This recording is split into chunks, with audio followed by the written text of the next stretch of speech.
Hi everyone, welcome to Lee Judges TV and a night in with the judge. And today my special guest is Harry Symeou, the wonderful intellectual Harry. How are you? Great. I've never been called intellectual before, and you've known me all this time, Judge, and you had to think about my surname. You had to think about this. Do you know what? Listen, I worry about teams like Smith and Watt and things like that. So at the end of the day, Symeou or Symeou, yeah, it's a little bit tough for you. I know. It's a tough one for me. That is. It's absolute tough, So I'm just going to call you Harry. Yeah, that'll do. Is that okay? That'll do. Coming up on tonight's episode from A Night In With The Judge. The journalist. Let's go from the journalist point of view. What would you say is an Arsenal legend? I think to become a legend, someone has to have some clutch moments that you will always remember. They have to have produced something that you as a fan, 30, 40 years down the line are still going to remember like it was yesterday. That is. Well, I've got to ask this question was going on the players. Quickly off the top of your head, your 5 best or favourite players. Not have to be the best, favourite players that through your Arsenal times. Not in any particular order. The 5 that would come to mind would be... It's Lee Judges TV for all my gooners, all my gunners. Yeah, you know where to be. Subscribe to the channel, cause you know it's a lot. With the legendary judges and the one damn pot. Hi Harry, well thanks for coming down onto my new set and obviously on the channel as well, so I do appreciate it, mate. No problem, it's my pleasure to be on with a judge. On with a judge. You know what I mean? So listen, what I'm going to ask you is what it's about is just get a little bit to know you, a little bit about what you're doing, how you can become an Arsenal fan, how you can even say how we met, I don't know, any things like that. So first of all, your little bit of your background, where'd you go to school, what was school life like, family life, what was it like? Yeah, standard family life. No real sort of standout things apart from going to the Arsenal. That was kind of the big thing for me, growing up. I was born in South London, so same as me. Whereabouts in South London? Thornton Heath, not too far from Croydon. So Wimbledon boy, me. So South London boys, So South London boy, but just like the Arsenal moved over to North London. Exactly, but my dad was always a mad Arsenal fan, and so I've got to be honest. Some people have these like elaborate stories about how they became Arsenal fans.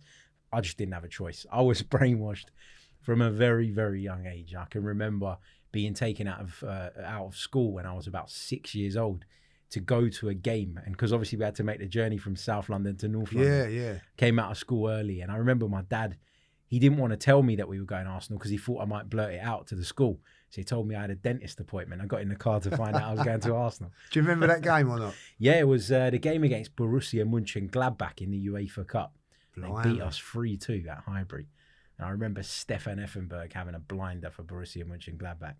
That's going back some time. I don't know if I can remember that game So that's great days when you go into Highbury. What about what school? So when did you move over to the North London then? So I moved when I was about 7 or 8 years old. So I can't really say I grew up in South London because I wasn't at an age where I could go out and do what I wanted. So that's when I moved up, and then Arsenal was at the centre of everything, isn't it? Living in North London. Well, North London. Whereabouts in North London?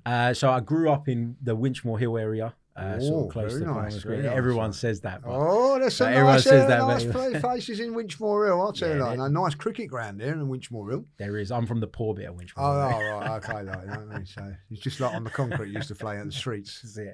Play football in the road. But yeah, grew up there. I'm obviously from a Greek Cypriot background, so it was kind of like 2 ways of life for us. Was the Greek way of life and the Arsenal way of life, and kind of merging that together was interesting. So what about school? Did you play football at school or on things like that? Yeah. Played football at school. I played football for a team, obviously outside of school as well. Yeah, what was that team called? Go on, give me a plug. So I played for a Greek team called AEK, surprise, surprise. And my dad was the chairman, actually. Cool. So you got a game? Yeah, so I got a game. And we done really well, actually. We won the East London and Essex League a few times. We were playing in the Watford League and we were winning it. So we moved to what we thought was going to be a harder league. It definitely was a harder league. We won that a couple of times, and I got scouted, got taken over to Leyton Orient for some trials, spent a bit of time there, but I'm not going to give one of those sob stories about why it didn't work out. I just wasn't good enough. But yeah, no, it was. Like I say, he's done a bit. He played a bit as well. So that's see, we found out that today. Harry played a bit of football, like, you know. So it's good. Obviously, now at junior school. What senior school? What senior school did you go? I went to Winchmore School. Winchmore. Yeah, Winchmore School. And everyone kind of has this preconception that because it's in Winchmore Hill, it's really nice. I can honestly say it was one of the roughest schools you could go to, but it was a good life education, I've got to say. Yeah. And did you come out with some good qualifications, obviously, like with the journalism, which we're going to talk about now? No, nothing to do with that. Really? Nothing to do with that. I barely scraped my 5 GCSEs to get into sixth form. And then when I got into sixth form... I'm surprised with that, Eric. Yeah. You know, so you're not as intellectual as I thought you was. No. I didn't really take to school. I didn't really enjoy it. It was all about football for me. Yeah. And when that time when I was at Leyton Orient and I got released, I was about 16 years old. So up until that point, in my head, football was the only thing I wanted to do. Yeah. And then I kind of was in this place where it's like, well, that's not going to work out now. So what do I do? Started sixth form, did the first year AS levels, didn't do very well, and then decided to drop out and become an apprentice electrician. That didn't go well either. I couldn't take going home at night with dust in my hair and all sorts. Yeah. So left that, and then after that, what did I do after that? I joined Barclays Bank as a 16-year-old, and I was there for about 10 years. But during that time, you know, it was very clear to me that I didn't want to be doing this forever, and I was kind of working towards what I'm doing now in the back end of my career there. So obviously, like the journalism and everything there was, but it's basically because of the Arsenal and things like that started to do that. Like when did you start thinking, right, Arsenal, I want to start following the Arsenal? What was it, a specific player, game, or whatever like that? Like I said, I was brainwashed from a really young age, and like it was for me. I mean this in the nicest possible way. I don't think I'd be as close with my dad if we both didn't support Arsenal and we didn't have that thing. I mean, that's massive, and as to why we are close. And so it's always been like a way of life for me. It's always been any family events, anything has always worked around Arsenal, and it's just always been that way. So then it kind of made sense to like try and do something work-wise that incorporates that anyway. Because, yeah, exactly. Like, you know what I mean? It's funny how like your dad sort of is a big influence. Like it was with my dad as well, was a big influence on the Arsenal, and it's just something about the red and white shirts and things like that. Yeah. Like, you know what I mean? So journalism. Then let's talk about that. Like, you know, obviously, like Chronicles of a Gooner is a podcast you do. Fantastic, it is. Thank you. And how did you get into the podcasting world and do all that sort of stuff? How did that come about? So initially, I started a general football podcast with a mate of mine. He was my next door neighbour. We were best mates. We lived next door to each other. It was easy to just kind of record whenever we wanted to, and we sort of grew it to a really decent level. We went to the FCAs as finalists a couple of times. We never won it, but we got to there, and then it got to the point where I found like the podcast was becoming too Arsenal-fied for a wider general audience. And so I decided that I wanted to go off on my own. And we still kept that one going, but to do my own thing and focus it on Arsenal. And that's where Chronicles of a Gooner was born. Yeah, like, you know what I mean? And like so many podcasts Arsenal related out there, aren't there? Like, so it's a tough gig to get into and do well. And that's, you know, all credit to you because you have done that. Like, you know, what would you say has made you the standout bit of it all? Like, you know, like some people go down the controversial route, like, you know, some go through the comedy, you know what I mean, like things like that. But what would you say was the reason that people took to you, in your opinion? So for me, I started off writing a book which was called The Chronicles of a Gooner. That's where I got the idea of the name of the podcast from. And the idea of the book, which was published at the end of the 17-18 season, so the end of Wenger's last season, which I didn't know was going to be the case when I started writing it. But the reason it's called The Chronicles of a Gooner is I was writing a diary of Arsenal's season from my perspective. So there was no kind of covering up things. There was no me trying to be like, you know, to speak in a certain way. It was literally my honest feelings written down in a book. And then off the back of that book coming out and doing quite well, then I decided to do the podcast in that same format. So it would be me, and that's why it's usually just me on most episodes, where it's me. Yeah, just saying what you want to do. Saying, talking about what's just happened and what I think about it and how I feel about it, etc. and it's a bit like a diary, and that's how it's kind of grown from there. So that's what I think is unique about it in comparison to other podcasts, in terms of it isn't a panel of people every week that are discussing whatever they're discussing. It's literally like it's gone from a book diary into like a video diary. Well, brilliant, because like, we obviously do the same old Arsenal together. Like that's how Yeah. we sort of know each other. And one of the things I always say about you, and Dan says it as well, is that we perhaps don't agree on certain Very things. rarely Very agree. agree.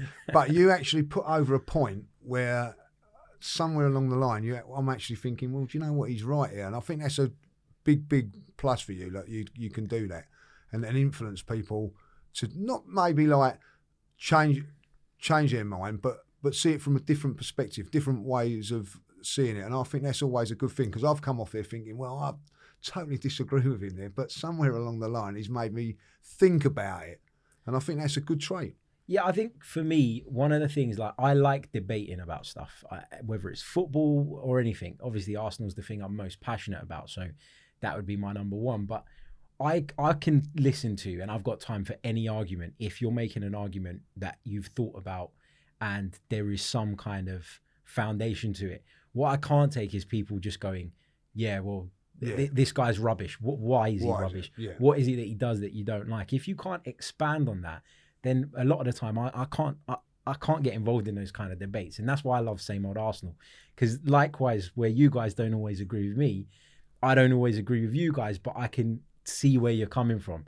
And I think that's to make sort of opinions and views on something, it's important to see a rounded picture. Yeah, and I think that's something that's key in everything you do, and something that I feel is very, very prominent in what I want to do. Also, everybody's got an opinion, and no one's right, no one's wrong. It's your opinion, and I feel that you should be able to express it. That's the greatest thing about what we do now, is that we've got an opinion and we can express it, you know, in forms of podcasts or whatever, like, you know. And I think that's one of the biggest things, really, like, you know. Yeah, for sure. And what's nice is to be able to have different opinions, and then when the conversation finishes, just snap back to being mates again. And that's what it is. Yeah, exactly. And I think that is exactly it. You shouldn't be falling. And there is a lot of what's it? I would say anger with the Arsenal fans. There's diversity here. There's a lot of different opinions and whatever. But ultimately, you all want the same thing. Exactly. You know what I mean? Arsenal to win games of football, and seeing how that is. Well, I've got to ask this question. Was going on the players. Quickly off the top of your head, your 5 best or favourite players. Not have to be the best, favourite players that through your Arsenal times. Not in any particular order. The 5 that would come to mind would be Dennis Bergkamp, Thierry Henry, Patrick Vieira, Robert Pires, and I'm not going to say Ian Wright, just because Ian Wright, obviously 98 was around the end of his career, and that's kind of some of the first football I remember. Yeah. So I'm not saying he wasn't a great, it's just in my opinion, I'll go with someone like I'd go with Tony Adams as the 5. Oh, cool, like that. I mean, Yeah. so all sort of in that Arsene Wenger era, which it's my era, which isn't was well, what a great era of football that was, like, you know what I mean. That comes on to the question, a little bit part we're going to talk about today, is what is a legend? What's the criteria for being a legend at a club? Is it goals, whatever? What, in your opinion, as a journalist, let's go from the journalist point of view. What would you say is an Arsenal legend? I think to become a legend, someone has to have some clutch moments that you will always remember. They have to have produced something that you as a fan, 30, 40 years down the line are still going to remember like it was yesterday. I think a lot of people get caught up on the trophies thing. I think trophies is important. Honours obviously plays a part, but for me, it's about the clutch moments, but it's also about how they made you feel as a fan. And, I can think of certain players who I really loved watching, like, I don't know, Santi Cazorla is a prime example of a player that I thought was a joy to watch. But people will look at what Arsenal won during Santi Cazorla's time at the club and won't say he's a legend. And the same could be said of someone like maybe Alexis Sanchez, where was he part of the greatest Arsenal side? No, he wasn't. But again, player that made you feel special when you watched them. Do you think there's a difference in, say, like, as a fan's favourite, like, than the legend? Like, you like, for instance, I would say, like, Tony Adams is a a legend, but Martin Keown would be a fan's favourite sort of thing. Do you see what I'm saying on that? Like, you know, Yeah. and I think at the end of the day, like my favourite players for Arsenal, going back through my time, would never be the best players that have ever played for Arsenal. You know what I mean? Like, for instance, like Paul Merson was a big favourite of mine, but wouldn't probably be one of the best ever Arsenal players. You know, like Aaron Ramsey was a favourite of mine. You know, going back into going back there, Frank Stapleton, players like that. You know, were there. Ian Wright, I think, would have to be was a fan's favourite as well. But Anders Limpar was another one when he was a fan's favourite, but wasn't quite a legend. And I think with a legend, I don't know how you feel about this, also has to be length as well. And I think that's where Sanchez probably falls down a little bit, not been at the club long enough. Yeah, maybe.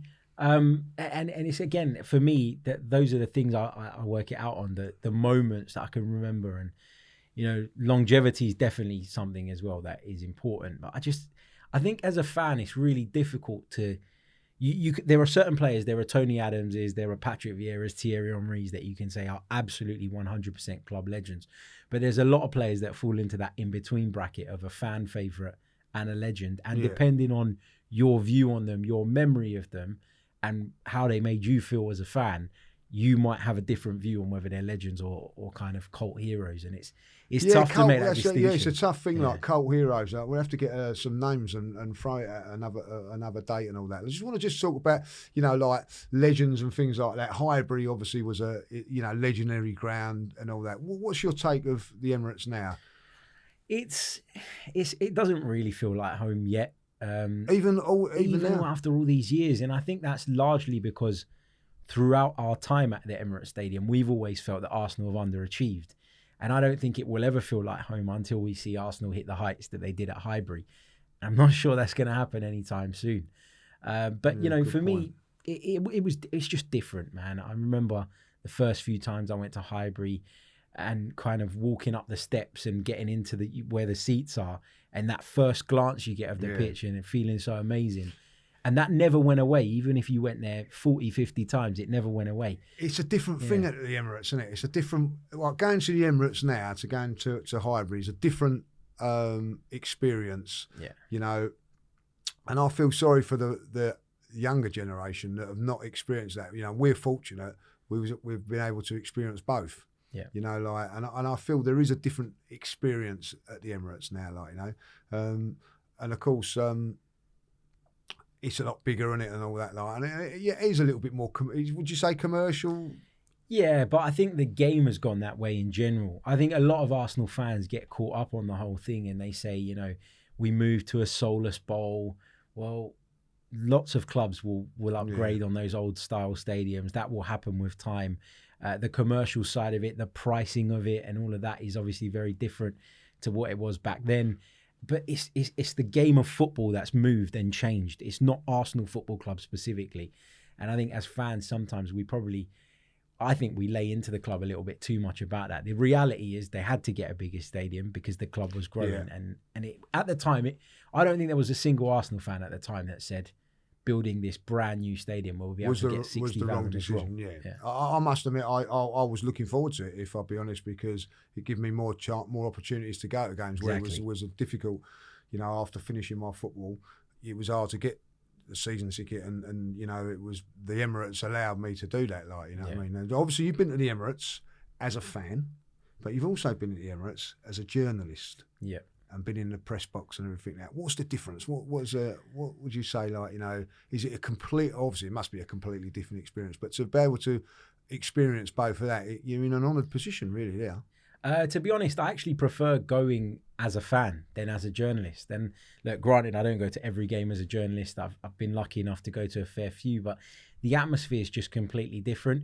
You walk into the stadium as a fan, and you see your mates that you sit around and you have a little chat about how the game might go, and you talk about the starting 11, and when there's a goal and a massive moment, you get to celebrate it and enjoy it with the people around you.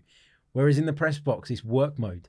You know, everybody there is their heads down in a laptop. Nobody's really kind of conversating, I don't find. There's no camaraderie, there's no banter, there's none of that. It is really, really serious. And you know, I like the access that you get. Obviously, you know, the press conference after, you get to be a part of that. You could maybe go into the mix zone and you might grab an interview with a player or a manager or something if you're lucky. But for me, I'm so grateful to do it as a job, but I also, when I do that, and especially when it's been a great game and a great moment, that I maybe feel like I've missed out on it because I've not been in the stands. Yeah, like so you can't jump up and go mad and all that, like, you know. But there's pros and cons of it, I suppose, like that. You know, now, people won't know this, Harry, but I know this, that you've also got a little sideline going on as a commentator, doing some commentating work, which you've done for some channels last year, I know about, like, you know. So what's commentating like, and how did you get into that? That's fantastic. Yeah, so I've always loved commentating.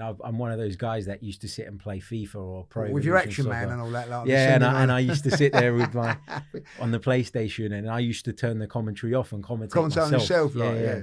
One of those sad things that you only do when no one else is in the room. Yeah, brilliant. I've done it as well, like, you know. So yeah, I was doing that for ages, and then I wanted to try it, and I was really lucky enough that a couple of the guys down at TalkSport, who do the international broadcasting, kind of gave me an opportunity to go in and record some demos on games. So sit down in the booth like the commentators would and do it, but it wasn't going out anywhere. It was purely to be recorded so that I could listen back and improve and kind of get feedback on it. And I must have done about 10, 15 games like that, just dry runs, sort of. They weren't going anywhere. And then last season, I was lucky enough at the start of the campaign to get a job with VSIN, who are a Vegas-based radio station. They do sports, but they also do sports betting.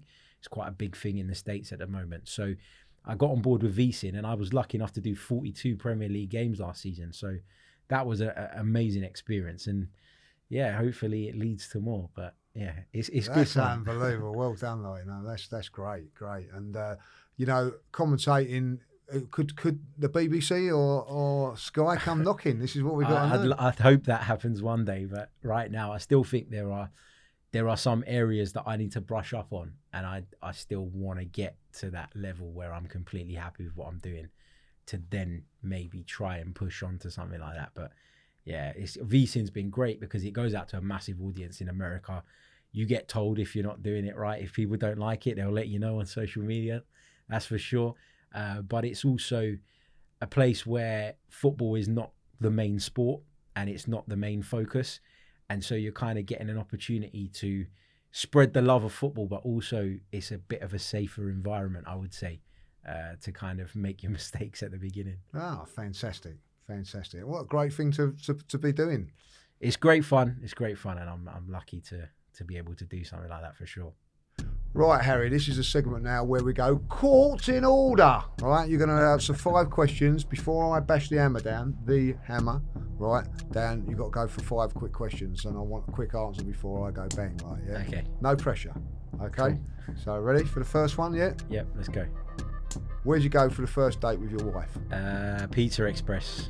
Pizza Express. It was a nightmare because I got the runs during it and I had to disappear for half an hour, lifting myself. So it didn't go too well. Nope. Like that, you know. So, second question: where did you meet?